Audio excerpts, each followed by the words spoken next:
Bonsoir à tous. Merci d'avoir répondu présent pour cette nouvelle édition des webinaires de la transition.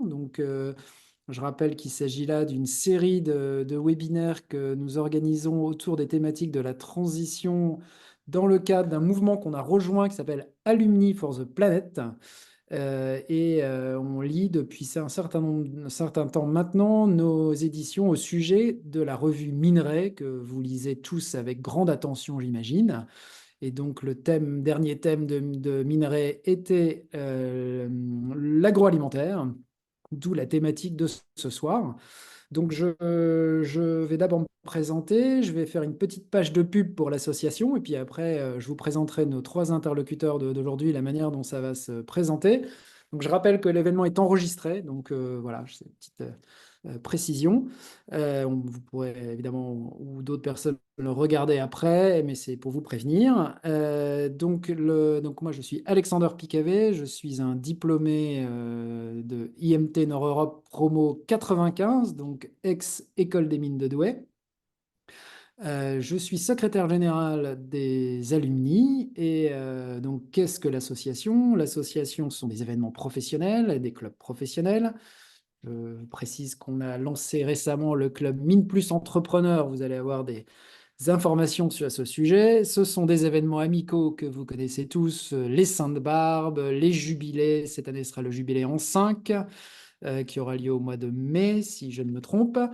Vous avez également les minerais que vous connaissez, les webinaires, et puis enfin le service carrière auquel vous pouvez faire solliciter à tout état d'avancement de votre carrière en lien avec Intermine. Alors, il y a combien d'alumni? Il y a 30 000 alumni dans le réseau Mine Plus. Mine Plus, c'est le réseau des alumni de l'école des ex-école des mines de Douai, IMT d'Europe, l'école des mines d'Alès, alors je crois qu'on dit IMT Mine Alès, et IMT Mine Albi.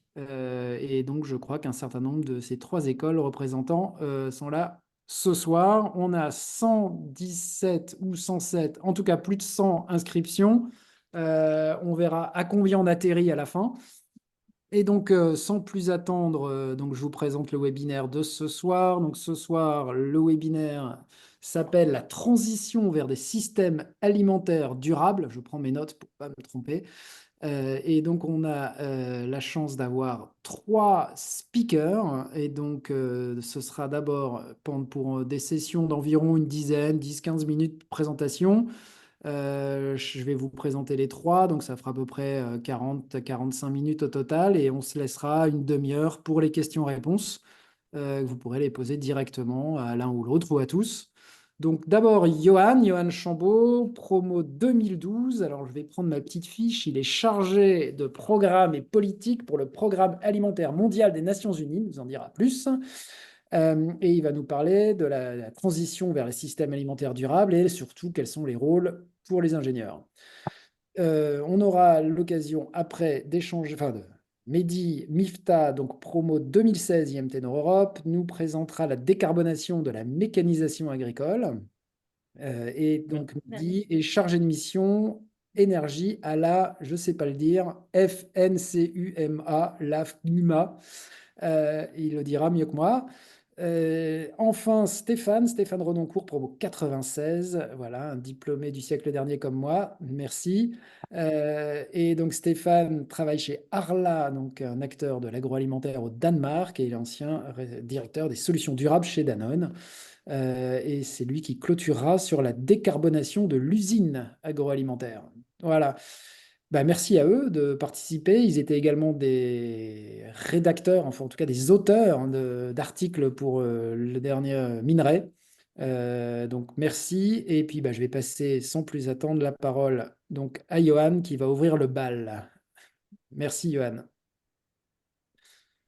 Merci et bonjour, merci Alexander, bonjour à tous et merci de m'accueillir pour parler de l'agroalimentaire et de l'alimentation, ce sujet qui m'est cher. Donc, pour commencer, comme l'a dit Alexander, je voulais peut-être revenir un peu sur mon parcours pour que vous puissiez comprendre ce qui m'amène à parler aujourd'hui de ces enjeux de transformation des systèmes alimentaires. Comme l'a dit Alexander, je suis diplômé des mines de Douai, promo 2012, IMT Nord-Europe maintenant. Et puis, j'ai toujours eu comme domaine d'intérêt l'alimentation, particulièrement tout ce qui était autour des enjeux de durabilité. Et après les mines de Douai, j'ai repris une formation complémentaire en management international agroalimentaire à l'ESSEC. Et puis, j'ai rejoint une entreprise qui travaillait dans les produits, qui produisait des solutions de traitement de la malnutrition. Et ensuite, j'ai rejoint le programme alimentaire mondial des Nations Unies pour travailler principalement sur les cantines, des programmes de cantines scolaires dans le monde. Et de par mon expérience, donc j'ai un prisme qui est plutôt orienté vers les enjeux globaux plutôt que français et vers les pays en développement. Mais bon, je me suis toujours intéressé à ce qui se passe aussi et ce qui se développe en France sur ces questions-là. Donc, j'espère que ma présentation parlera aussi un petit peu de ça. Euh, voilà. Je vais vous parler des enjeux de la transition vers des systèmes alimentaires durables, donc plutôt un scene setter, et vous donner ma perspective sur le rôle des ingénieurs dans cette transition.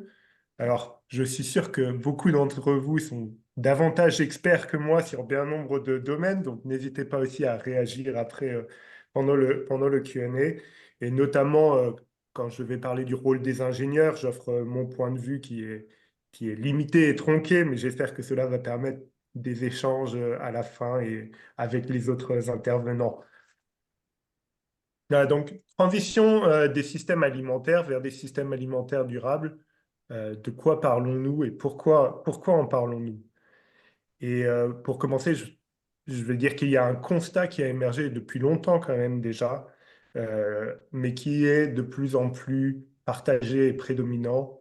Le constat que nos systèmes alimentaires ne sont pas durables, sont dysfonctionnels et ne livrent pas les résultats qu'on attend d'eux finalement. Et quand on parle de système alimentaire, on fait référence à beaucoup, beaucoup de choses. C'est un grand tout et c'est tout l'ensemble des éléments qui, in fine, influencent notre alimentation. Et quand on parle de système alimentaire, on ne parle pas seulement justement des agriculteurs, c'est ce qui vient à l'esprit en premier, des industriels. C'est bien plus large que ça. Et on réfléchit, et ça touche à la réglementation et les politiques publiques. Par exemple, la PAC ou la stratégie Farm to Fork de l'Europe, les accords de libre-échange qui influent sur nos systèmes alimentaires, les ressources naturelles, qui a la propriété de ces ressources, euh, les impacts du changement climatique, bien sûr, et tous les aspects sociaux et culturels qui guident nos pratiques. Donc, comme je l'ai dit, c'est un grand tout qui est permis par une myriade d'acteurs, mais qui, in fine, encore, doit servir à ce que chacun d'entre nous puisse se nourrir correctement et suffisamment pour être en bonne santé. Et je voulais dire, il y a eu cette transition, cette transformation des systèmes alimentaires. Nos systèmes alimentaires ont été transformés depuis toujours et toutes les innovations ont permis cette transformation, notamment au milieu du XXe siècle. Il y a eu une vraie transformation et transition pour permettre à nos systèmes alimentaires de nourrir une population mondiale exponentielle.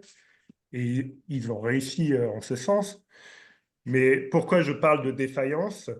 C'est parce que ces systèmes ne livrent pas une alimentation qui nous permet d'être en bonne santé et qui permet aux enfants notamment d'atteindre leur plein potentiel grâce à une alimentation suffisamment nutritive. Et aussi parce que ces systèmes alimentaires créent ce qu'on appelle des externalités négatives sociales et environnementales qui menacent leur durabilité même. Et pour illustrer tout cela et ce constat, je voulais partager avec vous quelques chiffres qui montrent bien qu'il y a des choses quand même qui ne fonctionnent pas dans ces systèmes. Et quand je parlais juste avant qui ne livrent pas les résultats attendus, près d'un tiers de la population mondiale est en insécurité, en situation d'insécurité alimentaire, n'est pas en mesure de s'alimenter correctement et avec une prédictibilité suffisante pour être, c'est ça la notion de sécurité alimentaire, de savoir qu'ils auront un repas sain et nutritif disponible chaque jour. Plus récemment, il y a eu des nouvelles études qui ont montré que la moitié de la population mondiale ne consomme pas des niveaux adaptés de micronutriments essentiels, tels que le fer, le calcium, la vitamine C. La moitié de la population, c'est bien sûr pas, on pense pas que aux populations qui sont dans les pays les plus pauvres de la planète, ça concerne des populations même dans les pays développés dans lesquels nous vivons. Un tiers de la population mondiale n'a pas les moyens financiers d'accéder à une alimentation équilibrée. 40% des adultes et 20% des enfants sont en surpoids ou obèses, ce qui sont des facteurs de risque au développement de maladies chroniques, par exemple le diabète de type 2, mais aussi d'autres maladies, certains cancers. Et ces chiffres de surpoids et d'obésité, c'est beaucoup dans les pays industrialisés et développés, mais aussi de plus en plus quelque chose qui émerge dans les pays en développement, qui font face à la fois à ce qu'on appelle au double fardeau de la malnutrition, donc à la fois à des problématiques de sous-nutrition et à des problématiques de surnutrition, de surpoids et d'obésité. Euh, et tout ça, bien sûr, ça pèse sur nos systèmes de santé après. Donc, ça coûte de l'argent de pouvoir prévenir et traiter les problématiques de santé qui sont liées à notre alimentation. En ce qui concerne les aspects plus environnementaux, climatiques, un tiers des émissions de gaz à effet de serre sont liées à notre alimentation. Et d'où ça provient, c'est principalement à cause de l'usage des terres et la déforestation, mais aussi lié au méthane qui provient de l'élevage des ruminants. En termes de biodiversité, et nos systèmes alimentaires contribuent, ne sont pas étrangers à la perte de biodiversité. 1,2 million d'espèces de plantes ou d'animaux sont menacées d'extinction et les populations d'animaux sauvages ont décliné de 70%. Et là encore, euh, la déforestation liée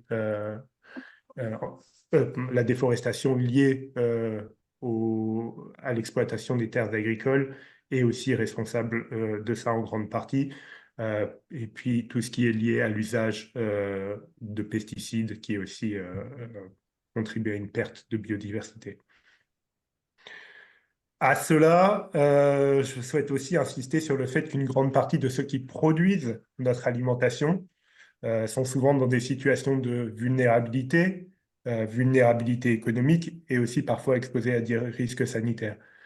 Dans les pays en développement, énormément de petits producteurs contribuent à la production alimentaire. Même eux qui produisent la plus grande partie des aliments qui sont consommés dans ces pays. Et c'est eux aussi qui sont souvent eux-mêmes en situation d'insécurité alimentaire.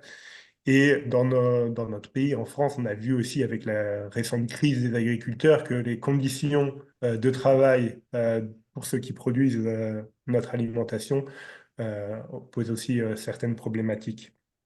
Et bien sûr, par-dessus tout ça, il y a le changement climatique, cette épée de Damoclès au-dessus de nos systèmes alimentaires qui menace nos capacités de production agricole et qui, d'ailleurs, qui dès à présent a des impacts sur la production dans nos pays et des impacts sur sur, par exemple, la production de riz en Inde qui a été menacée par des crises climatiques. Et en plus des crises climatiques, les conflits et les guerres euh, contribuent aussi au dysfonctionnement des systèmes qui sont globalisés. Donc c'est pour cela que nombre d'acteurs, dont moi, dont mes collègues présents ici au webinaire, travaillent et réfléchissent pour essayer de réparer ces systèmes et orchestrer une transition pour résoudre à la racine les problèmes que je viens d'exposer.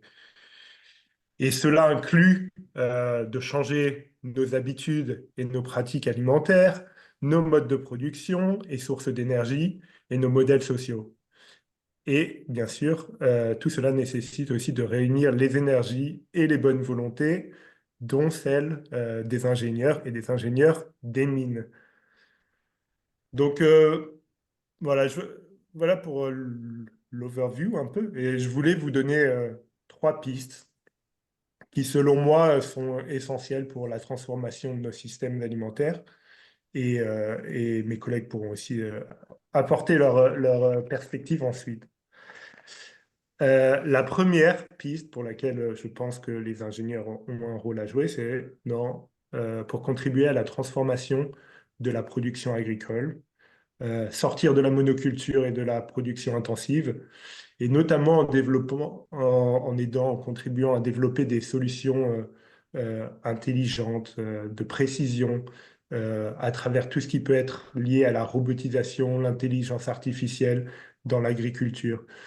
On a aujourd'hui des systèmes de production alimentaire qui reposent beaucoup sur des, euh, sur de la monoculture et donc des moissonneuses-batteuses, des outils agricoles qui sont faits et qui sont construits pour développer, pour travailler des grandes surfaces uniformes. Et ce qu'il faut réussir à faire dans le futur, c'est aussi pouvoir avoir des outils qui nous permettent de travailler dans un écosystème complexe, différent, avec plusieurs types de plantes, de produits qui sont en même temps dans une même parcelle. Et voilà, donc avoir des solutions technologiques qui permettent de repérer et de traiter les maladies des plantes, récolter dans ces écosystèmes complexes les productions alimentaires. Et voilà, tout ça, c'est des choses sur lesquelles les ingénieurs peuvent travailler, travaillent déjà, hein. La plupart des solutions ou des domaines que je présente, c'est des domaines pour lesquels des ingénieurs travaillent déjà dessus et qui doivent continuer à essayer de développer des nouvelles solutions. Pour contribuer aussi à la transformation de la production agricole, il y a aussi toutes les activités de production en milieu marin et des algues qui vont demander euh, le savoir-faire et l'innovation des ingénieurs et des ingénieurs des mines. Le deuxième domaine dans lequel je pense que nos ingénieurs peuvent contribuer aussi à améliorer nos systèmes alimentaires et à contribuer à cette transition, c'est de réussir à mieux utiliser les technologies d'information et les utiliser pour changer nos habitudes alimentaires, donc plus d'une perspective d'influer sur la consommation et une consommation plus saine et plus durable. Je pense aux applications comme Yuka, aux frigidaires connectés, aux courses en ligne. Voilà, il est possible que nos assistants personnels, que sont nos smartphones, nous envoient ce qu'on appelle des nudges ou des recommandations personnalisées pour nous aider à manger mieux, plus sain, plus durable. Et bien sûr, il y a des problématiques là-dessus à prendre en compte qui sont liées au modèle économique de ces applications et pour faire en sorte que ça nous permette vraiment de manger plus sain et que ce ne soit pas pour nous vendre plus de produits et pas forcément ceux qui bénéficieraient à notre santé. Euh, voilà, la troisième piste que je voulais évoquer, c'était sur la réduction des pertes, le gaspillage, les déchets. Là encore, là-dessus, beaucoup est déjà fait, hein. Je ne dis pas le contraire, mais il faut continuer et continuer d'aller plus loin. Euh, une piste pour la réduction du gaspillage, euh, il- pour avoir des systèmes alimentaires qui permettent euh, d'avoir des populations en meilleure santé et de mieux manger, il faut et il y a un consensus qu'il faut que plus de produits frais soient consommés. Le problème avec les produits frais, c'est que c'est aussi des produits périssables. Et donc, réussir à mieux connecter la production de ces produits à la demande en temps réel, c'est un challenge et c'est un challenge qui demande, pour lequel la technologie et le savoir-faire des ingénieurs peut être utilisé. Et aussi réduire les emballages, continuer d'innover avec les emballages biodégradables. Dans mon article sur minerai, je mentionnais que seulement 1% des emballages dans le monde, des emballages plastiques sont biodégradables ou ouais. On pourra regarder dans l'article pour avoir exactement la référence. Et puis repenser le tri et la gestion des déchets parce que il me semble que là aussi dans mon article je le mentionne, c'est 40% des déchets des foyers sont des déchets qui sont liés à l'alimentation. Voilà, toutes ces pistes que je propose, tous ces enjeux, euh, excusez-moi, je me perds un petit peu dans mes notes. Tout ça, ça repose aussi sur une autre transition qui est nécessaire, c'est la transition de notre énergie vers une énergie décarbonée, parce que les pistes que je propose, plus de technologie ici, plus d'intelligence artificielle, voilà, c'est des solutions qui demandent de l'énergie, et cette énergie, si elle est carbonée, ça n'aidera pas à résoudre les problématiques de contribution au changement climatique de nos systèmes alimentaires. Donc, pour conclure, j'espère que je suis dans les temps. J'ai peut-être dépassé un peu. Un peu dépassé, donc tu peux conclure. Alors, la transition, cette transition des systèmes vers des systèmes alimentaires durables dépend d'un grand nombre d'acteurs qui, ensemble, doivent faire évoluer les mœurs et les pratiques, la réglementation, l'offre de produits et de services, les aspirations individuelles parfois. Et donc voilà, pour certains, une réglementation renforcée doit contraindre le secteur privé à évoluer. Pour moi, le secteur privé et les ingénieurs ont la capacité d'apporter des solutions et une force d'innovation pour résoudre les problèmes évoqués. Mais bien sûr, il faut que cela soit accompagné et guidé par des politiques publiques et des réglementations qui sont cohérentes. Voilà, merci. Et puis, j'ai hâte de répondre aux éventuelles questions. Eh bien, merci beaucoup. Tu as presque respecté le contrat de temps. Donc, et donc, vous pouvez garder tous vos questions au chaud pour les poser après. Je vais sans plus attendre passer la parole à Mehdi. Alors, Johan en plus a cité la décarbonation du matériel agricole. Alors, la transition est toute faite. C'est une des cases de ce qu'il propose et je crois que c'est ta spécialité au sein de ta société, dont je te laisserai le loisir de dire le nom parce que je n'y arrive pas. Oui, oui, avec plaisir. Merci beaucoup. Merci pour la présentation. Je prends le relais. Je vais essayer de vous partager un écran, donc prévenez-moi si jamais vous ne voyez rien. Et normalement, vous êtes censé voir quelque chose. C'est bon, on voit. C'est bon, parfait. Parfait, parfait. Donc oui, transition parfaite, bien faite. Même tous les sujets ont été évoqués de manière assez globale. Donc moi, je vais rentrer un peu plus dans le détail sur la mécanisation agricole. Donc moi, je suis uniquement chargé de mission énergie au sein d'une asso qui s'appelle la Fédération nationale des CUMA, FNCUMA, on dit, voilà, Alexandre, comme ça tu sauras, qui, je vais vous présenter toujours très rapidement ce que ça va être, et on va très vite après rentrer dans le vif des sujets.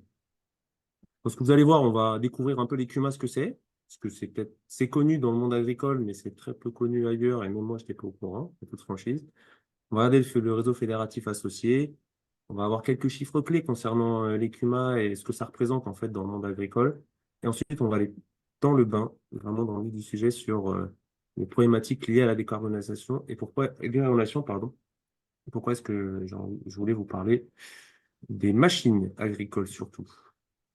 Alors, le début va être assez rapide. Donc, concernant les CUMA en tant que tels, c'est très simple. Le CUMA est l'acronyme pour coopérative d'utilisation de matériel agricole. Et si je résume en deux mots, c'est les agriculteurs qui se mettent ensemble. Au début, c'était pour acheter du matériel et ensuite, ça a un petit peu évolué pour même mutualiser des moyens. Donc, potentiellement de la main-d'œuvre, des hangars, des ateliers. Et ça a été créé à la suite de la Seconde Guerre mondiale, dans les années 1945. Pour ceux qui ont encore la mémoire de leur cours d'histoire, vous pourrez vous référer au plan Marshall, donc, qui a été un gros plan d'investissement lié avec l'argent des États-Unis pour pouvoir eh bien, financer et mécaniser en fait l'agriculture qui était très peu mécanisée avant en France. Et donc, ben, il n'y avait pas tous les agriculteurs qui avaient les moyens d'acheter des énormes machines flambant neuves et donc se sont mis ensemble. Le statut a été créé là. Je vous ai mis ici, mais vous le regarderez après si ça vous va, si les supports seront diffusés, je l'espère. Quelques principes simplement de la coopération, mais ce qu'il faut retenir, c'est que l'ECUMA, c'est évidemment une coopérative à but non lucratif avec une gestion démocratique. Donc, chaque adhérent, donc agriculteur, a une voix et a sa part de décision dans les choix d'achat et d'investissement. Concernant le réseau fédératif à côté, donc c'est-à-dire là où moi je travaille aussi, quelques chiffres que vous avez là sous les yeux. En fait, on a une fédération nationale, donc là où je suis, avec des missions de service particulières. Et ensuite, on a un maillage sur tout le territoire. Donc, 10 fédérations en région et 65 en proximité. Et ça représente concrètement 500 salariés, plus de 1500 élus, hein, agriculteurs, donc qui font partie des conseils d'administration de toutes ces coopératives et même des fédérations, et des élus nationaux. Et aussi intéressant, c'est que les agriculteurs qui ont fait les CUMA se sont aussi organisés pour créer, et je voulais le mentionner, leur propre média, qui s'appelle Entraide, et du coup un média un peu plus spécialisé aussi sur la mécanisation et sur les pratiques en collectif, qui est aussi disponible, hein, pour les autres. Donc n'hésitez pas, il y a des articles aussi gratuits à aller regarder qui sont intéressants, donc faites-vous plaisir. Et on a aussi créé une SAS pour les gestions administratives des CUMA, parce qu'il y a beaucoup de données comptables, etc. Et donc, voilà. Donc voilà un peu comment se structure le réseau.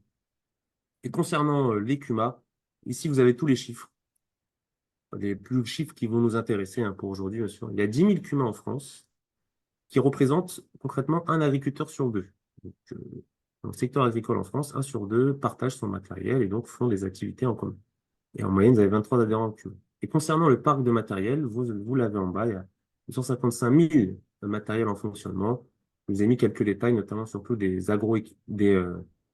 automoteurs, on appelle, donc c'est les machines qui ont leur propre moteur. Mais en général aussi, ce qui se partage en CUMA, ce sont aussi des outils qui s'attellent au tracteur, qui s'utilisent qu'une ou deux fois par an. Et il n'y a pas trop d'intérêt de l'acheter, autant l'acheter plutôt à plusieurs pour que tout le monde l'utilise qu'une ou deux fois. Voilà en gros sur les CUMA et ce que c'est. Donc là, vous avez une petite image. Et maintenant, on va rentrer un petit peu dans le vif du sujet avec la décarbonation en tant que telle. Je vous ai remis ici les chiffres clés, les chiffres importants sur la décarbonation en France, sur les émissions. Tout à gauche, vous avez les émissions nationales, et ensuite qui se déclinent par secteur. Nous, on va s'intéresser au secteur agricole, hein, qui est à 19% des émissions totales. Et tout à droite, vous avez du coup la répartition de ces émissions par type de gaz à effet de serre.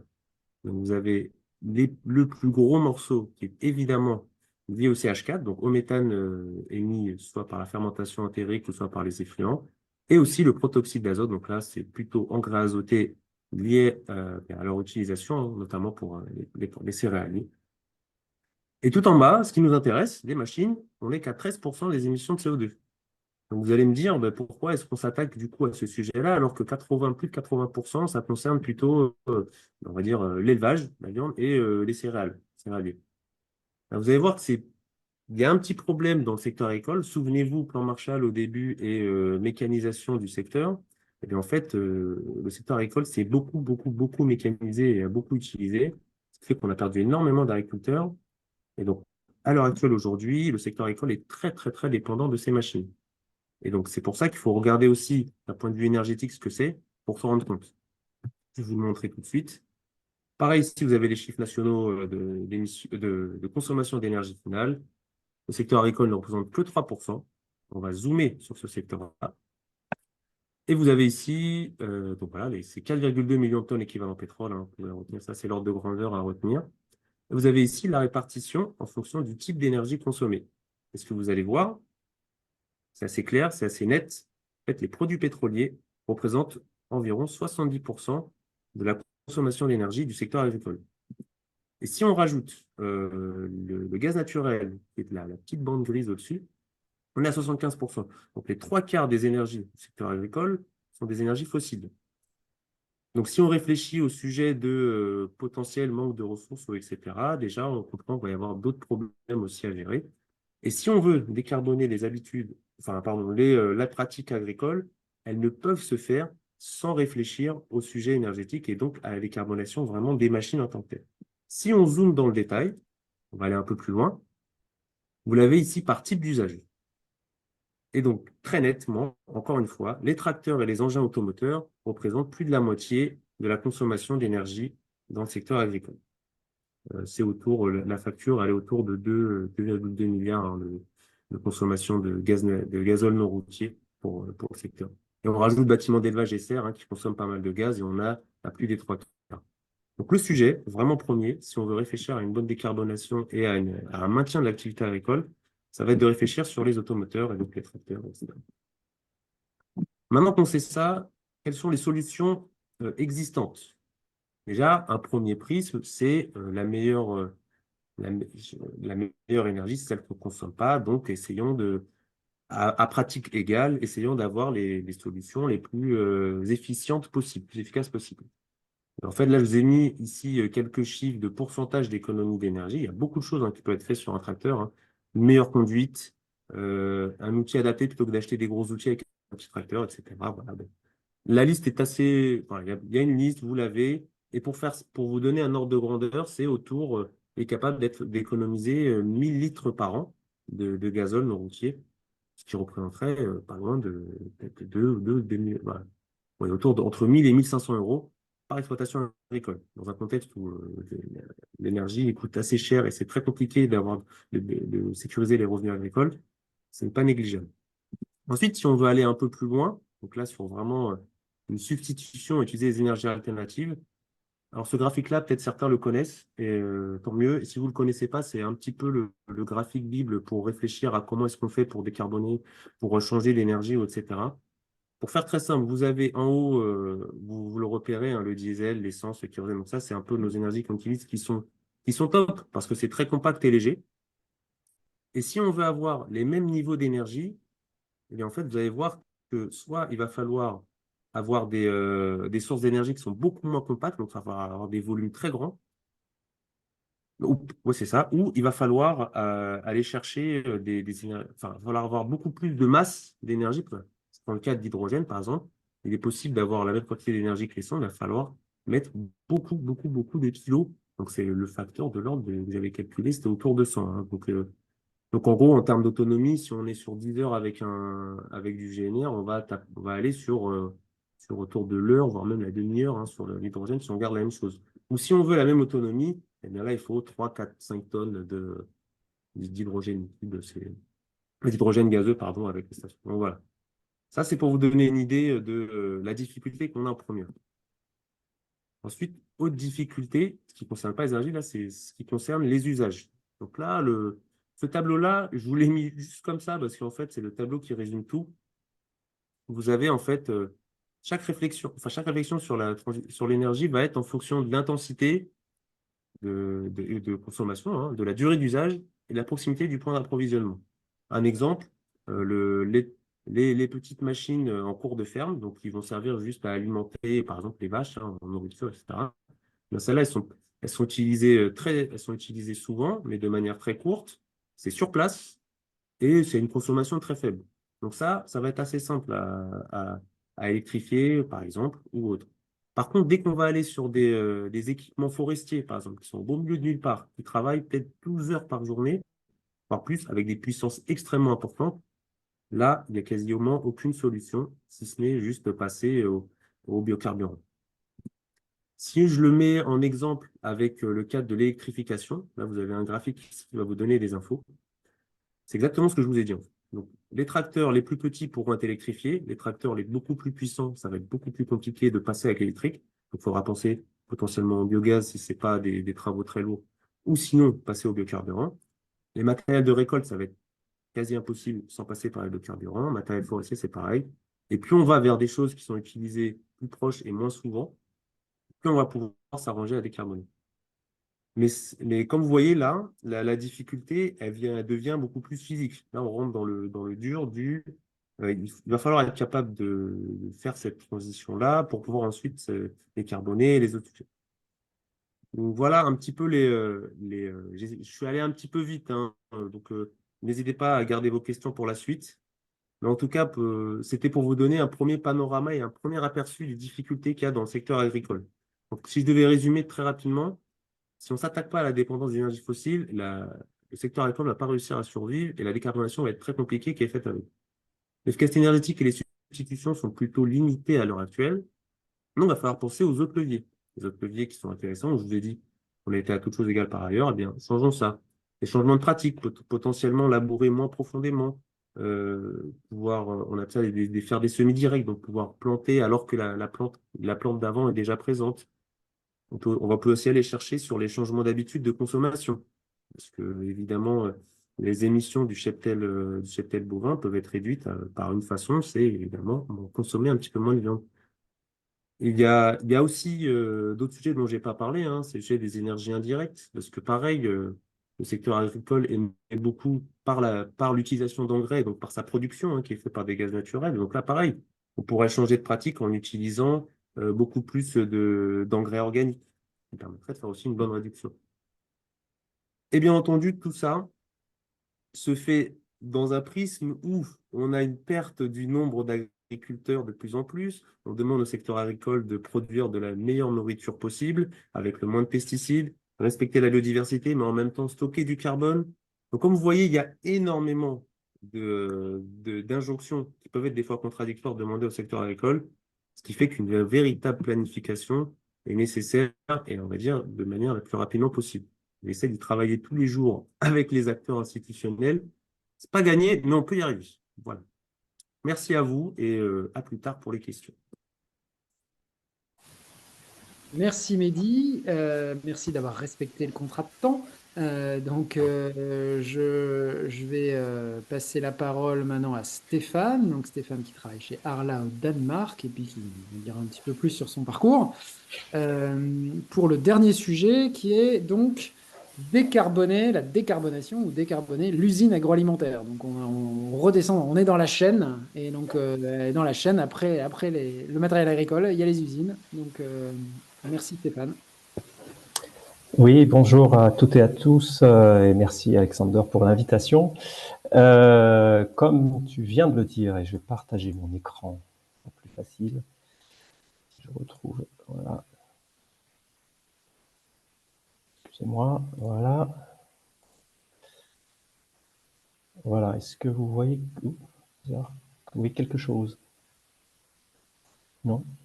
Non. Oui. Oui. Oui, oui. D'accord, ok. Est-ce que c'est bon là? C'est bon. Mais tout, bon, voilà. Merci pour la transition. Alors, comme la transition est parfaite avec Mehdi qui vient de nous parler de la partie agricole et de la partie notamment mécanisation. Je ne vais pas vous parler des produits finis, mais je pourrais vous en parler. Johan en a parlé en partie. Moi, je vais vous parler de ce qui se permet en fait de passer de l'un à l'autre, à savoir l'usine ou l'atelier de fabrication, la biscuiterie, la laiterie. Ça peut avoir différents noms, mais à la fin, ça ressemble quand même beaucoup à une usine. Donc effectivement, donc vous avez des vaches sur mon slide. Je vais quand même vous donner 2 mots sur mon parcours puisque j'ai pas la prétention de vous parler de toutes les usines agroalimentaires, mais certaines parties d'entre elles qui sont liées à l'industrie laitière, mais aussi, on va dire, un peu plus large sur des produits plutôt d'origine végétale, puisque aujourd'hui aussi, cette industrie s'oriente vers le végétal. Donc oui, je suis diplômé du siècle dernier, comme il a été dit, des mines de Douai à l'époque, donc IMT Nord-Europe. J'ai ensuite travaillé assez longtemps chez Danone, essentiellement sur des projets, en fait, des projets d'investissement, d'abord en France, sur des projets liés à l'énergie, la mise en place de chaudières, de systèmes frigorifiques, de compresseurs, etc. Et très vite, en fait, je suis passé sur le côté fabrication du produit, donc les procédés, ce que je n'avais pas appris d'ailleurs à l'école, et je me suis formé directement au sein de mon entreprise. Et ensuite, diverses choses, postes plus opérationnels en maintenance en Normandie notamment, très intéressant d'un point de vue humain, j'ai envie de dire. Et puis, je suis revenu sur mes premières amours, si je puis dire, qui c'est vraiment la partie projet, la partie investissement. D'abord aux États-Unis pendant quelques années et ensuite plus globalement sur les fonctions centrales et ingénierie centrale d'une entreprise qui s'appelle Danone, que vous connaissez tous bien. Alors, on a un point en commun avec Johan, c'est qu'on a tous les deux été diplômés de l'ESSEC à un moment donné, voilà, pour compléter notre formation. Et avant de rejoindre Arla, je vous parlerai, donc j'ai été en charge de la partie énergie, eau et un peu déchets sur l'aspect industriel, c'est-à-dire comment on fait cette transition sur une grande entreprise qui compte plus de 60 usines, de manière à amener ces 60 usines vers en fait des solutions qui émettent moins de CO2 et qui consomment beaucoup moins d'eau que ce qu'on pouvait le faire avant.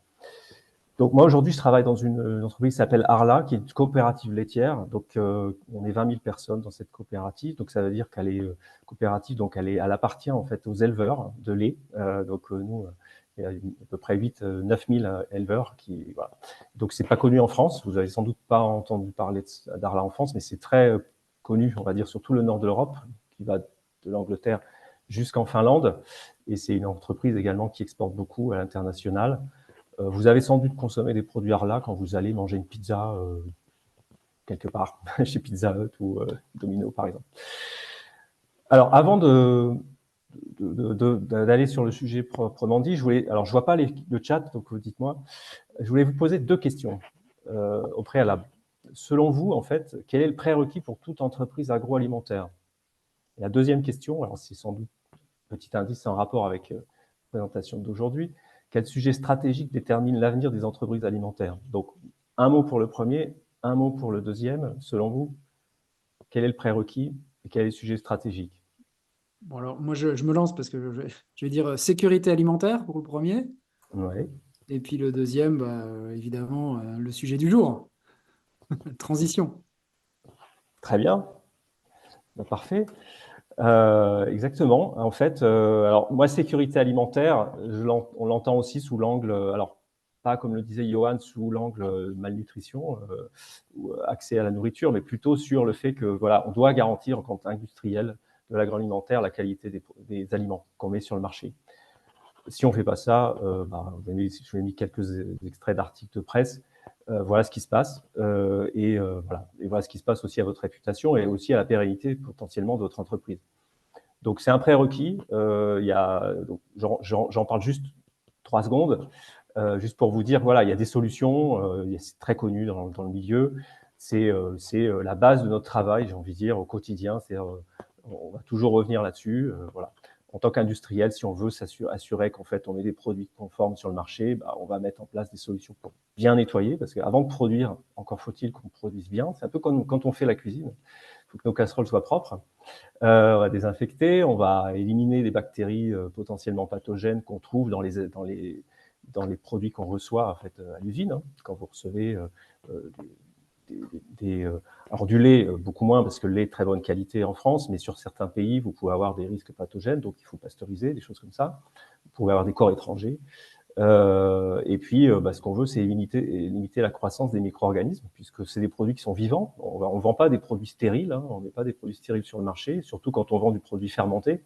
Il y en a plein, de produits fermentés, vous connaissez bien. Ça va du vin à la bière, en passant par les yaourts, voire le saucisson. Donc tout ça, c'est des produits fermentés. Et puis, on va essayer de préserver aussi le goût, la texture, etc. Alors là, moi, sur la sécurité alimentaire, on est plus sur de la qualité. Et donc là, forcément, on parle d'emballage, on parle de comment on fait en sorte que le produit que vous avez acheté, il se conserve dans le temps, y compris quand c'est un produit frais. Voilà, pour le prérequis. Et donc, l'aspect stratégique, on y vient. Donc, la décarbonation d'abord. Donc, je vais juste vous donner deux, trois éléments sur ce qui se passe dans un atelier de fabrication agroalimentaire, très, très vite. Pas prétention à vous expliquer aujourd'hui en 2 minutes. Et puis ensuite, on ira sur quelle approche en fait on peut avoir et quelles solutions existent pour décarboner un site de production. Et puis si on a le temps, et merci Alexander de me dire au niveau temps, je pourrais vous dire également un mot sur l'eau, mais sinon vous pouvez en poser des questions par ailleurs. Alors, quand on parle d'usines agroalimentaires, alors là, je vous ai mis beaucoup d'exemples sur des produits frais, des yaourts, la poudre de lait, des choses comme ça. En général, en fait, on a des opérations, je vous en ai parlé, on nettoie, on va désinfecter, on va mélanger, comme quand on fait la cuisine, on va chauffer, refroidir, on va filtrer, concentrer. Voilà, je vous ai mis des termes un peu essentiels d'une opération unitaire en fait qui peut se passer. Donc voilà, c'est une succession d'opérations unitaires, chacune les unes derrière les autres. On parle de process batch parfois, souvent, et chacune de ces opérations consomme de l'énergie. Souvent nécessite de l'eau et donc émet du CO2 directement ou indirectement. Donc ce qu'on va essayer de faire, donc globalement en fait l'énergie d'un site agroalimentaire, ces deux sources d'énergie, de l'électricité pour tout ce qui est moteur, pompe, voilà, parce on passe notre temps à transférer d'un produit d'une cuve à une autre, j'ai envie de dire. Et puis, il y a des systèmes frigorifiques quand vous faites des produits frais, vous avez de l'air comprimé. Et puis aussi de la chaleur. On a besoin beaucoup de chaleur, puisque en fait, comme on fait quand vous faites la vaisselle, c'est toujours mieux de laver à l'eau chaude qu'à l'eau froide. Donc ça se passe exactement de la même manière. Il faut chauffer en fait les solutions de nettoyage. Il faut aussi chauffer les produits pour les désinfecter, pour aussi donner en fait aussi une qualité particulière à un produit. Quand vous travaillez sur un produit comme le lait, le fait de chauffer, ça permet aussi de donner une texture particulière à ce qui va devenir, par exemple, un yaourt. Voilà, donc globalement, pour faire simple, 80-90% des émissions de CO2 d'un site agroalimentaire, c'est lié aux consommations énergétiques. Alors, j'ai repris, en zoomant plus particulièrement, en fait, j'ai extrait ça la semaine dernière, en fait, d'un rapport environnement que j'ai trouvé sur Internet de Danone. Donc, je vous invite à regarder, pour toutes les grandes entreprises cotées, vous avez les rapports environnementaux, alors, ce qui s'appelle souvent le rapport extra-financier, où vous avez plein de données très intéressantes sur l'impact environnemental de ces entreprises. Donc, on voit par exemple sur Danone, qui fait des produits frais, de la poudre de lait, des eaux minérales, etc., que la partie en fait usine dont je suis en train de vous parler, c'est 5% en fait de l'ensemble des émissions de CO2 du produit en question. Donc, c'est relativement limité. Je vous dirai pourquoi c'est important de le réduire aussi. Et on voit donc les transports, que ce soit les transports amont pour amener en fait les matières premières jusqu'au site, ou que ce soit le transport aval pour amener les produits finis vers d'abord les supermarchés, la distribution, et puis le consommateur, c'est 11%. Les emballages, 11%. Donc voilà, on a grosso modo à peu près, on va dire pour faire simple, 25-30% qui sont vraiment directement liés aux opérations du site. Enfin de l'entreprise elle-même, donc sa responsabilité directe. Ensuite, vous avez toute la partie ingrédients que vous allez utiliser et qui, là, en l'occurrence, c'est beaucoup de lait, des ingrédients laitiers, donc ça peut être, vous rajoutez de la protéine pour pouvoir texturer un produit, ou des fruits, ou des choses comme ça, des céréales. Et là, ça, c'est 60% en fait du bilan carbone de l'entreprise. Donc, ce qui veut dire en fait que pour décarboner, en fait, d'abord, il faut se donner un objectif au niveau de l'entreprise.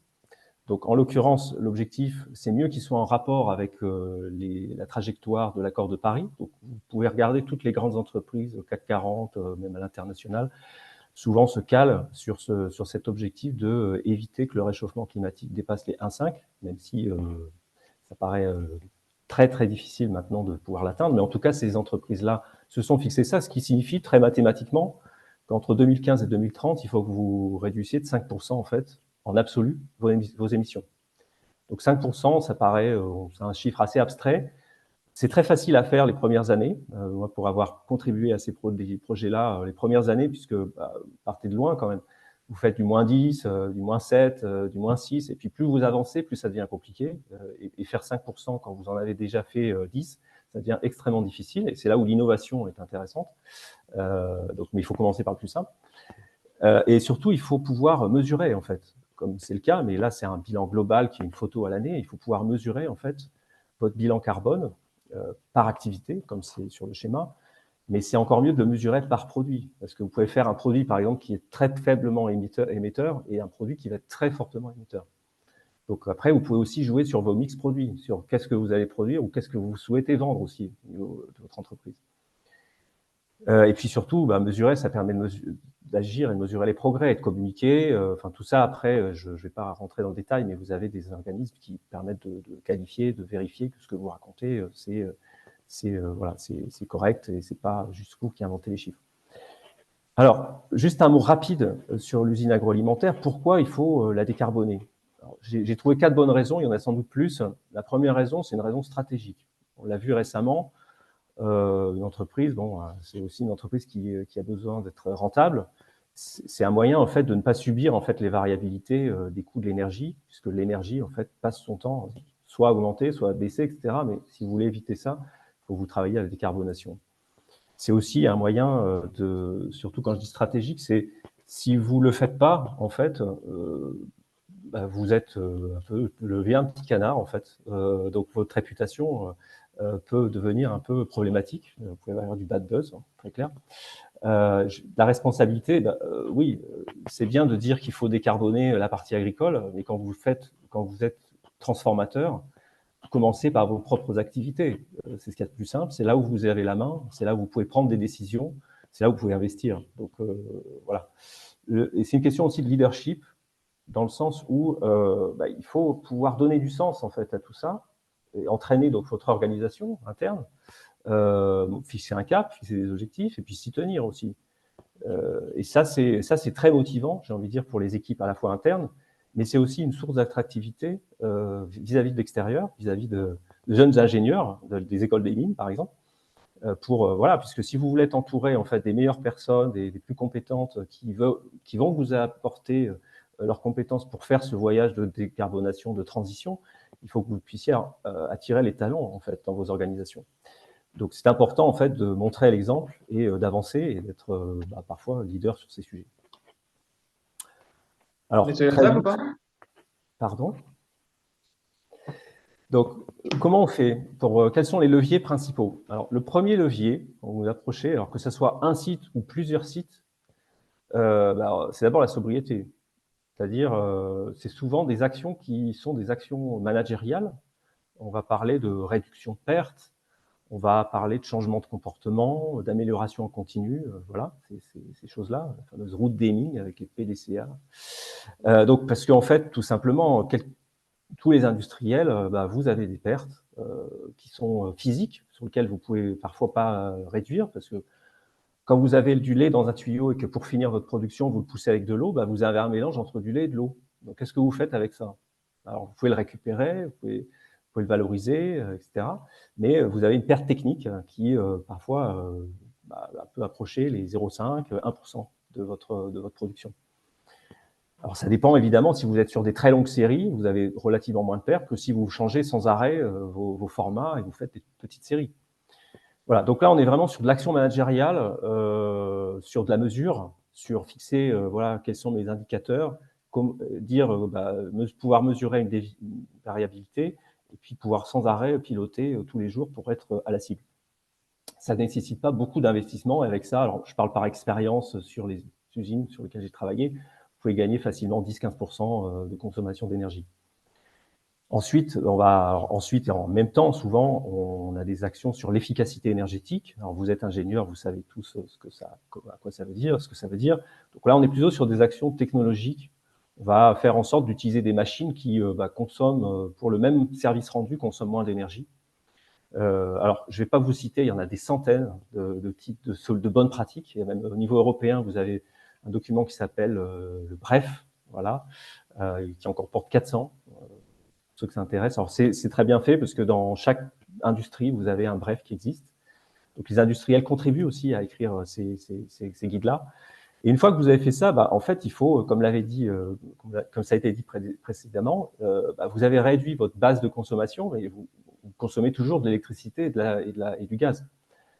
Donc, ce qu'il faut faire, c'est passer sur de la source énergétique qui soit décarbonée, voire renouvelable. Donc, sur l'électricité, je vous ai mis un petit peu le niveau des émissions de CO2 par kilowattheure par pays. Voilà.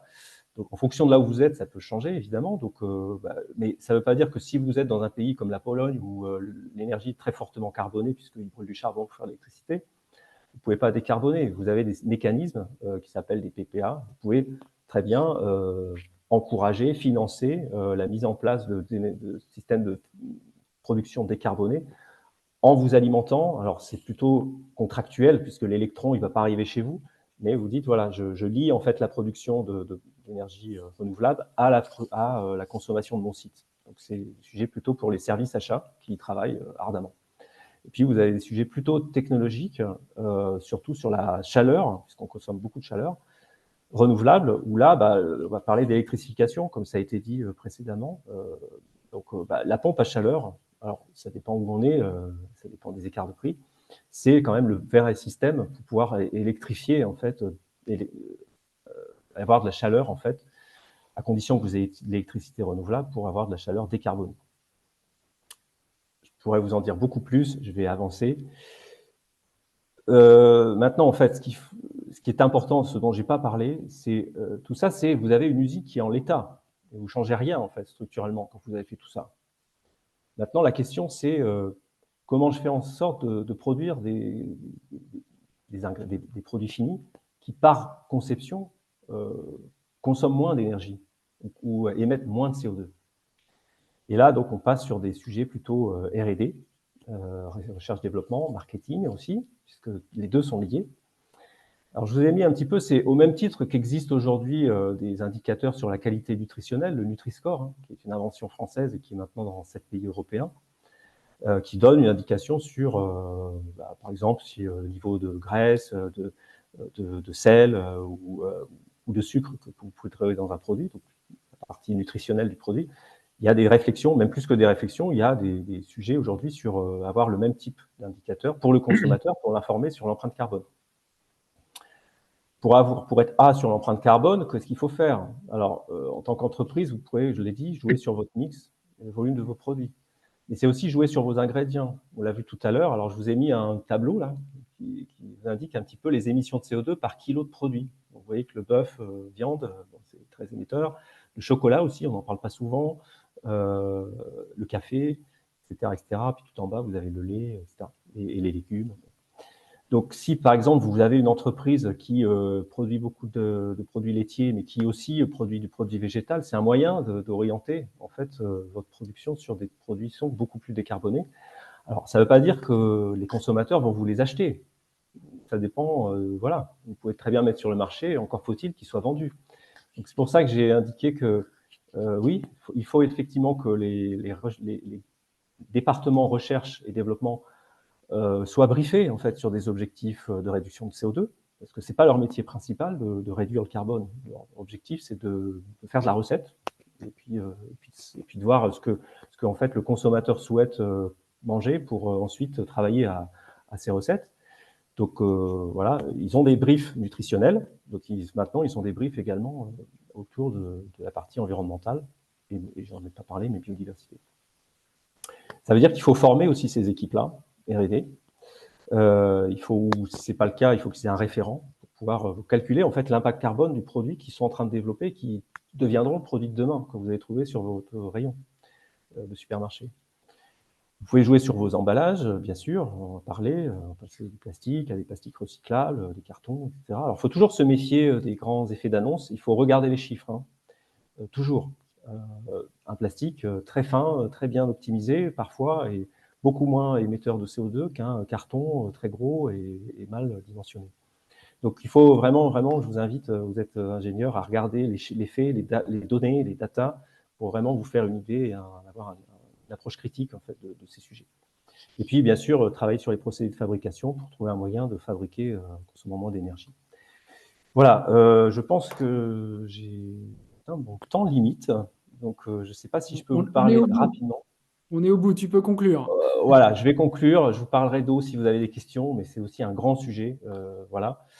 Et il y a plein de solutions pour réduire les consommations d'eau des sites industriels. Ce que je voulais vous dire en conclusion, donc vous l'avez vu, moi je suis assez passionné, je parle vite. Je vous ai donné, j'ai essayé de faire assez rapide. Il y a énormément de sujets extrêmement passionnants quand on travaille dans l'industrie agroalimentaire, en tout cas pour celle que moi je connais. Pourquoi? Alors, ce sujet de décarbonation, d'eau, d'environnement sont particulièrement intéressants puisqu'en fait, c'est des sujets pluridisciplinaires où vous êtes amené en fait à travailler avec vraiment presque toutes les fonctions de l'entreprise. Je vous ai parlé de R&D, de marketing. Vous travaillez évidemment avec les services qualité, puisqu'à chaque fois que vous touchez quelque chose, vous assurez que vous n'impactez pas la qualité du produit. Donc, et c'est surtout, voilà, c'est des équipes en fait multifonctions qui travaillent sur ces sujets. Et souvent, on explore en fait. On n'a pas forcément. Alors, en solution technique, il y a beaucoup de choses qui existent. C'est surtout beaucoup mettre en œuvre. Mais par contre, sur les aspects produits, ingrédients, etc., on est encore dans la découverte. Et puis, alors, pour casser un petit peu une idée, peut-être par rapport à cette industrie, c'est pas réservé aux ingénieurs agro. Alors, si vous voulez faire de la formulation de produits, peut-être, mais toute la partie opérationnelle, que ce soit l'industrie, la logistique, la qualité, etc. Enfin, tout ça, c'est très ouvert. Il y a des gens de tous les profils, j'ai envie de dire, et de tous les parcours professionnels. Diversité aussi, puisque c'est une industrie qui est assez féminisée, si je puis dire. Alors, il y a toujours des services plus féminisés que d'autres, je parlerai de la qualité, mais moi qui travaille sur la partie investissement, projet, voilà, mise en place de nouvelles, agrandir des usines, construire des nouvelles, vous avez dans nos équipes 30% de femmes. Donc c'est vraiment c'est très ouvert, j'ai envie de dire. Et puis voilà, vous avez alors une variété de métiers. Vous pouvez très bien travailler en production, en gestion de projet, comme c'est mon cas, sur des services qualité, environnement, logistique. Voilà. Bon, il y a un peu pour tout le monde. Et puis surtout, c'est des entreprises qui, enfin, en tout cas, moi, ce que je vois, qui investissent énormément tous les ans, parce que c'est assez compétitif. Vous voyez sur vos rayons, souvent, les produits que vous voyez une année, c'est pas exactement les mêmes que ce que vous avez. Alors, ça tourne beaucoup.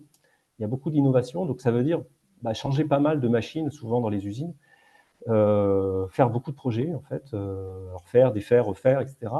Donc, c'est assez dynamique. Et voilà, c'est ça aussi qui est très motivant quand on travaille dans ces industries. Et puis, last but not least, comme on dit, vous pouvez aussi avoir le plaisir de consommer ce que vous fabriquez. Donc, c'est pas donné à toutes les entreprises, à toutes les industries. J'ai mis quelques exemples là. Voilà, quelques produits qu'on peut trouver sur le marché, que ce soit des produits, moi ce que je connais plutôt d'origine animale ou végétale. Il y a beaucoup d'innovations sur le végétal en ce moment, notamment. Voilà, je m'arrête là et je suis à votre disposition pour toutes les questions que vous pouvez avoir et j'y tenterai d'y répondre. Bien, merci beaucoup Stéphane, puis merci aux trois interlocuteurs. Alors on a déjà des questions qui sont dans le fil, donc je ne sais pas, peut-être ceux qui sont là, peut-être les poser directement, ce sera peut-être plus simple. Donc je ne sais pas, on fait dans l'ordre, genre j'en ai peut-être perdu. Vous pouvez lever la main peut-être dans le... euh, Peut-être, pardon, si ouais, je me permets, vas-y. il y a une personne, un Jean-Philippe, qui est parti, et Ah donc je voilà, vais répondre à sa question plutôt à l'oral là, comme ça il aura. très bien. Alors, sa question, c'était dans quelle proportion la végétalisation de notre alimentation constitue une solution pour la transformation de notre agriculture. Et la sous-question, c'était la superficie des terres agricoles qui est utilisée pour l'alimentation animale. Alors, sujet extrêmement vaste et un peu long, mais je vais essayer de répondre comme je peux. Déjà, juste en termes de chiffres intéressants à retenir, 80% en France, là je vais parler plutôt, je n'ai pas les chiffres européens, 80% des surfaces agricoles en France sont mobilisées pour l'élevage. Et donc, évidemment, c'est la totalité, enfin, pas la totalité, mais une bonne partie des prairies et surtout une grande partie des terres arables, un temps pour être céréaliers. Et aussi une très, très grosse partie de l'import de céréales est destinée à l'élevage. Donc déjà, rien que tout cela, donc les cultures dédiées à l'élevage, etc., tout cela fait que si on réduisait le cheptel, permettrait de faire une diminution assez forte. Après, ce qui est de la végétalisation de l'alimentation, il y a deux sujets. Il y en a un, c'est alors concernant vous, votre alimentation, petit ordre de grandeur intéressant, on pouvait retrouver dans les calculateurs de l'ADEME ou autres. Pour un repas avec du bœuf en équivalent carbone, vous en avez 14 végétariens et 18 végétaliens. Donc ça vous fait un calcul assez rapide pour comprendre que si on passait avec beaucoup moins d'aliments, on serait capable de drastiquement faire diminuer les émissions. Et l'autre point intéressant de la végétalisation, ça concerne des autres bénéfices écosystémiques. Par exemple, si on laisse beaucoup plus en place arbres ou on met beaucoup plus de cultures, de rotation de cultures, blé, maïs, etc., on va pouvoir aussi ramener, alors si c'est bien fait, un peu plus de biodiversité et aussi des meilleures pénétrations de l'eau dans le sol, etc. Donc une meilleure rétention de l'eau, etc. Enfin, il y a beaucoup d'autres services écosystémiques intéressants à la végétalisation qu'uniquement l'aspect carbone. Voilà, j'ai essayé de faire au mieux, donc s'il regardera la rediffusion, voilà. Ouais. Merci. Alors, il y a d'autres questions, mais qui s'adressent aussi à midi. Alors, peut-être de questions à d'autres intervenants, et puis après, on reviendra à la question de Luc et de Frédéric. Si quelqu'un veut prendre la parole, sinon je poserai les questions qui sont dans le fil. Ah, je vois une main qui s'est levée. Non, non. Si. Ah, Aude. Oui, alors moi j'ai beaucoup de questions, donc je veux bien quand même peut-être qu'on commence par les questions qui sont dans le chat. Ok, d'accord. Bon, alors, on y va. Alors, il y avait le reconditionnement du matériel agricole. Est-ce une solution? Ah, ok. Euh, alors, ben, non, oui, quand même. Ça reste une solution importante. Alors, je pourrais essayer de vous retrouver les chiffres, hein, en fait, c'est étudié dans le monde agricole et même d'ailleurs dans le monde des machines hors routier, hein, donc des autres engins de travaux, etc. Après, ça va toujours être confronté au même problème énergétique dont je vous ai parlé tout à l'heure, hein. C'est que si on fait on appelle ça justement du rétrofit ou de la réadaptation pour passer à un autre vecteur énergétique, bah, très bien, mais si il faut recharger son tracteur toutes les heures parce qu'on fait du labor dessus, ça va être très compliqué. Donc, en fait, on revient au même problème. Par contre, effectivement, euh, le, le poids carbone lié à un rétrofit plutôt à un achat de neuf qui est au GNR, etc., qui est au biogaz, par exemple, oui, il a un facteur 3 ou 5 quelque chose comme ça, mais oui, totalement, c'est une solution qui est envisagée, qui est réfléchie et qui est très intéressante, mais il y a beaucoup de verrous, déjà le verrou physique dont je vous ai parlé, et il y a aussi des verrous réglementaires, parce que je ne vais pas rentrer dans les détails, mais il y a un petit problème sur qui porte la responsabilité sur le rétrofit. C'est beaucoup plus compliqué que dans les voitures, où là, les voitures, c'est le garagiste a des kits pour pouvoir rétrofiter, passer à l'électrique, etc. Mais voilà, mais c'est une solution, oui, oui. Merci. Alors, une autre, encore a priori pour Mehdi, mais je pense que les autres peuvent aussi répondre, parce que je ne voudrais pas faire jaloux. Ah oui, allez-y, hein. Et c'est concernant la décarbonation, quel gain on peut obtenir en émissions de gaz à effet de serre si on passe d'une agriculture traditionnelle à une agriculture de conservation? Alors, si jamais les camarades ont peut-être une idée de l'ordre de grandeur en tête, n'hésitez pas à répondre. Là, c'est extrêmement précis. Faudrait que je prenne le temps de rechercher mes notes. Parce que là, j'ai pas la note en tête, pour le coup. Faudrait que je regarde. J'ai pas envie de Ouais. dire de bêtises. Significatif. Ah, vas-y. Je peux peut-être essayer de répondre. Je pense qu'il y a des gains peut-être en émissions de gaz à effet de serre, mais il y a aussi beaucoup enfin, de gains qui sont liés à la qualité des sols, à la durabilité de la production sur ces sols et qui ne sont pas exclusivement liés aux émissions de gaz à effet de serre, à l'impact sur le changement climatique, mais à la capacité à produire sur ces sols encore pendant des dizaines et des dizaines d'années. Ah oui, oui, totalement, ouais. Enfin, si on parle de ces autres bénéfices-là, même tension d'eau, qualité de l'air, biodiversité, séquestration de carbone, il y a énormément de choses. Alors après aussi, il faut vraiment des chiffres précis. Je propose, je crois que dans ma présentation, il y avait mon adresse mail, donc cette personne, enfin, s'il veut vraiment les chiffres bien précis, il y a quelques rapports qui ont été faits, hein, notamment de Solagro ou autres sur ce sujet-là, qui sont intéressants à les regarder. Et je pourrais essayer de retrouver des éléments. Mais là, ça va être très compliqué, je vous l'avoue. Donc, je m'en excuse. Merci pour ces éléments. Alors, je crois en Aude, tu avais des questions. Enfin, déjà, commençons par une question. Bonjour. D'abord, merci beaucoup pour les présentations parce que c'est super riche. Et puis, ça traite effectivement de tous les enjeux. Enfin, voilà, on a aperçu quand même de tous les enjeux qu'il y a dans l'alimentation, la nutrition, la qualité des aliments. En fait, donc moi, je travaille à l'ADEME et j'ai des collègues qui sont sur l'alimentation. Donc, je suis pas forcément, par contre, j'ai pas du tout de connaissances spécifiques à l'alimentaire. Mais voilà, en fait, on l'entend là dans la discussion, les enjeux, ça dépasse vraiment la décarbonation et les émissions de gaz à effet de serre. Donc, je suis quand même étonnée qu'on se concentre encore autant juste sur la partie énergie et qu'il y a encore des propositions de très techno comme solution. Quand on dit on s'attend à ce que les technologies de robotisation, d'IA solutionnent la façon dont on travaille actuellement, j'ai pas l'impression que ça aille dans le bon sens. Ça peut aider pour certains cas, moi, je dis pas que c'est vraiment pas applicable, mais en fait, moi, j'y vois vraiment un transfert d'impact vers bah, du coup d'autres impacts, que ce soit des ressources en eau, des ressources métalliques. Donc, ça veut dire ressources métalliques, ça veut dire des mines, ça veut dire changer des usages de sol qui avant étaient planes de forêt. Enfin voilà, je suis un peu mitigée sur les solutions qui sont proposées. Et pareil, enfin, donc, en fait, moi, mon sujet, c'est quand même sur l'éco-conception, c'est-à-dire qu'on regarde plusieurs critères d'impact. نجيب لك حديده Euh, ديال Pardon. En fait, donc du coup, on regarde plusieurs critères d'impact. On regarde les produits alimentaires aussi sur l'ensemble de leur cycle de vie. Quand on a des entreprises qui viennent enfin, qui viennent nous demander un accompagnement sur leur projet de produits, j'en sais rien, enfin, de produits finis, on se rend compte que finalement, les leviers qu'ils mettent en œuvre, c'est pas tellement sur vraiment les matières premières. C'est pas forcément beaucoup sur leur formulation, c'est beaucoup plus sur les emballages, enfin sur finalement pas les enjeux principaux de l'alimentation. Je ne sais pas si vous avez un point de vue différent là-dessus, ou si vous avez d'autres conseils pour entraîner voilà, dans une autre direction que juste la partie énergie. Alors, merci. Qui veut répondre? Ou qui veut commencer à répondre? Je peux essayer de commencer à répondre sur juste quelques aspects, puisque voilà, j'ai pas la vision complète. Effectivement, moi, je vais répondre sur la partie industrielle. Sur la partie industrielle, on est sur des solutions et managériales et technologiques.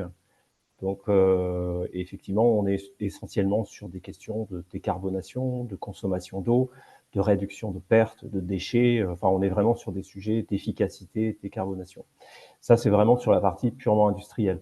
Maintenant, si je décentre un petit peu sur la partie ingrédients, moi, je suis dans une entreprise laitière, ça appartient à ces éleveurs, je vais prendre juste l'exemple, et il y a un très gros programme, en fait, qui incite, en fait, tous les éleveurs, en fait, les propriétaires de l'entreprise, à décarboner leur production de lait.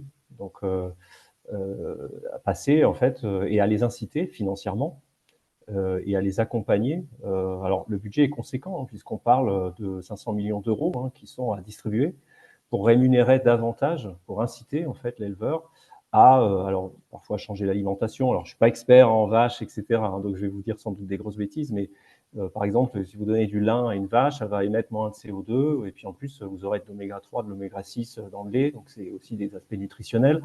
Donc, il y a des choses qui sont là-dessus. Vous avez parlé de partie sol, la décarbonation de la partie mécanique, donc on parlait Mehdi. Donc, il existe au niveau des entreprises, en tout cas moi ce que j'ai vu, des incitations. Je parlerai pas d'Danone parce que c'est un peu plus ancien et je pense que voilà ils ont aussi beaucoup de partenariats avec des producteurs d'ingrédients. J'ai vu beaucoup de choses se faire, mais c'est vrai que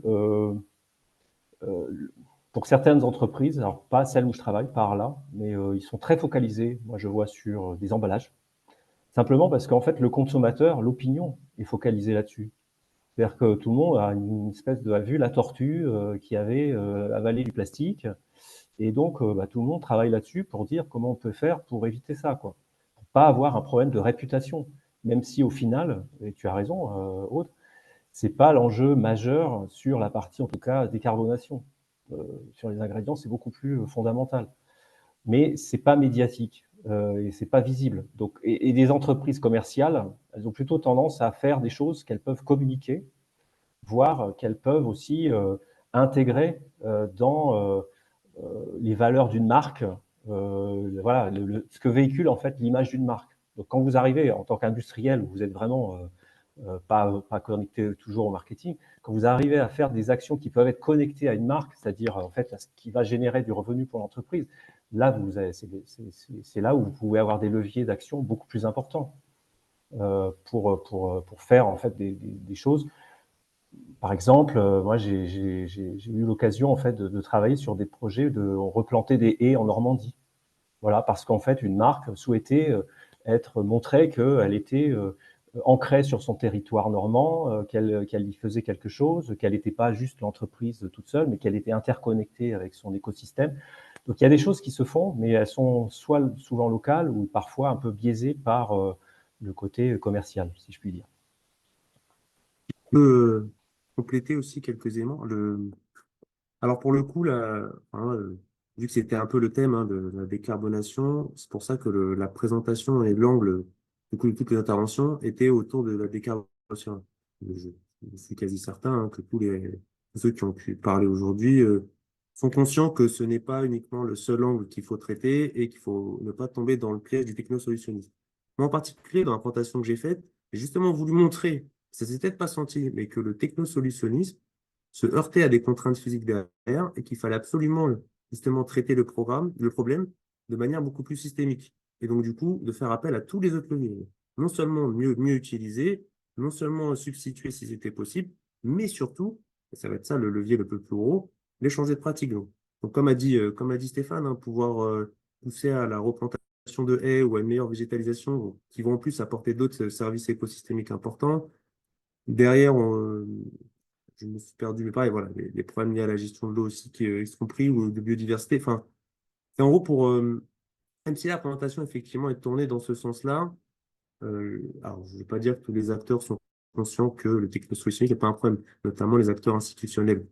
Il faut un peu lutter avec eux pour comprendre. Mais en tout cas, tous vraiment les centres de réflexion qui sont en tout cas dans le secteur agricole, qui réfléchissent au futur agricole, en ont conscience que, voilà, on le sait quasiment, par les solutions techniques, ça va être vraiment très difficile.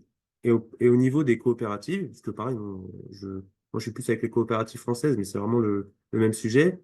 Le technosolutionnisme va peut-être fonctionner dans l'usine en elle-même, mais l'usine en elle-même ne représente pas 100% de l'impact derrière.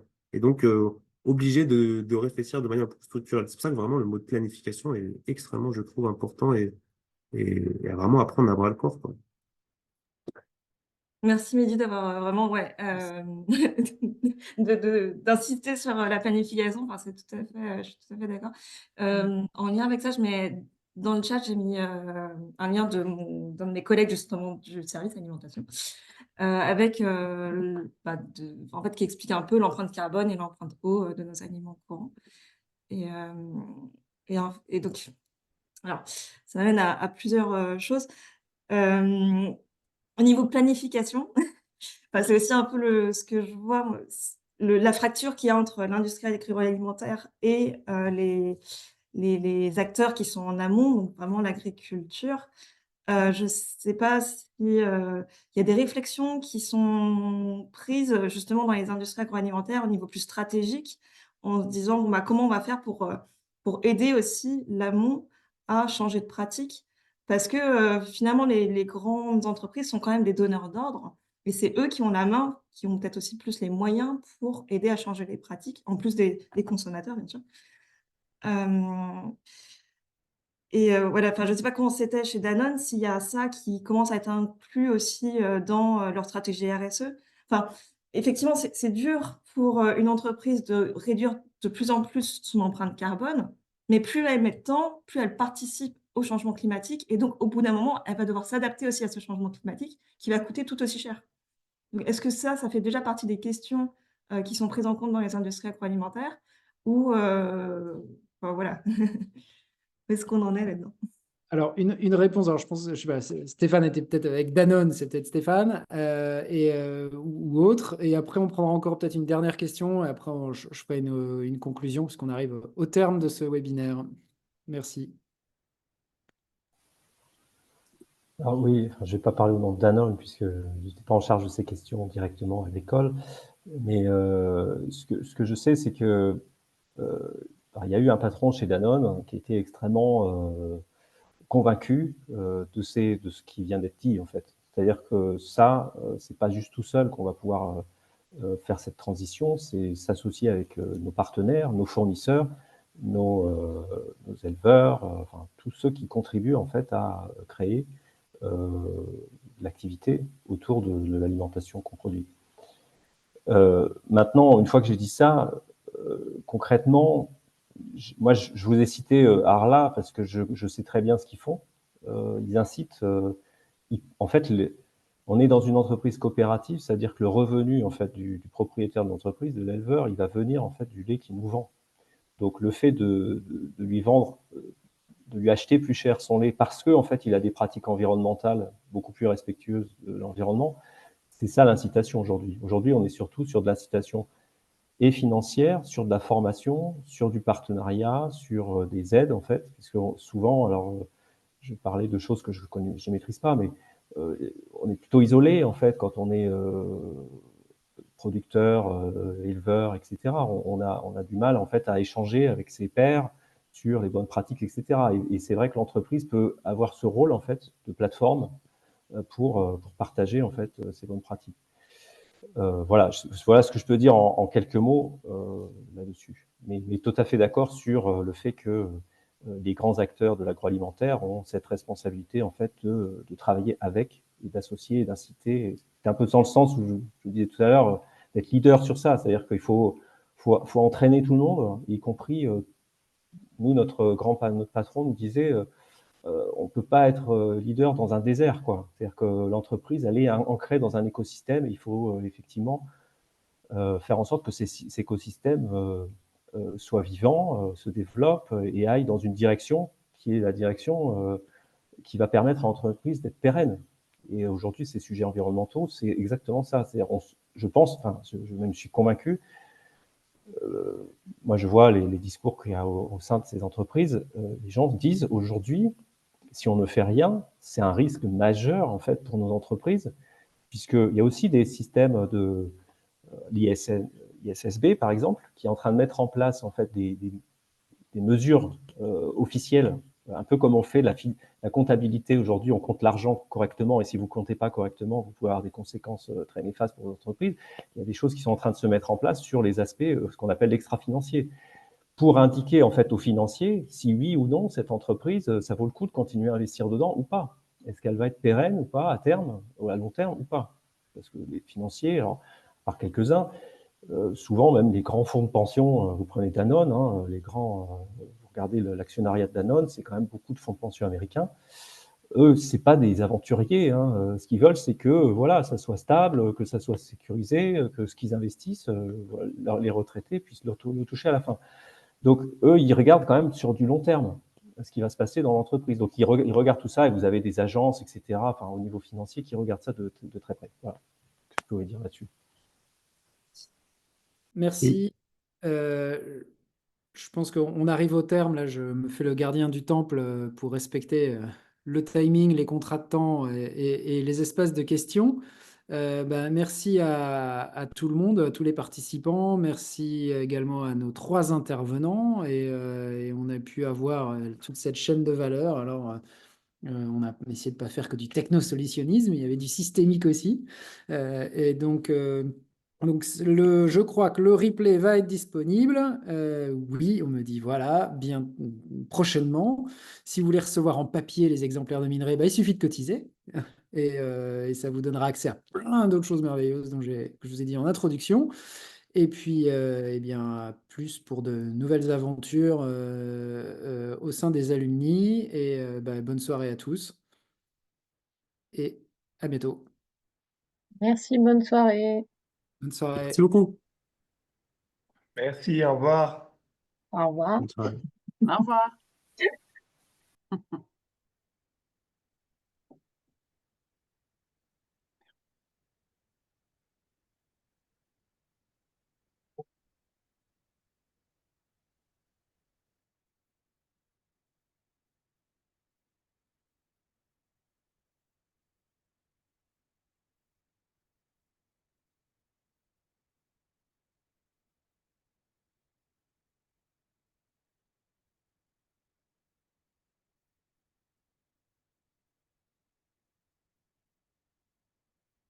Bon, je pense qu'on va pouvoir y aller.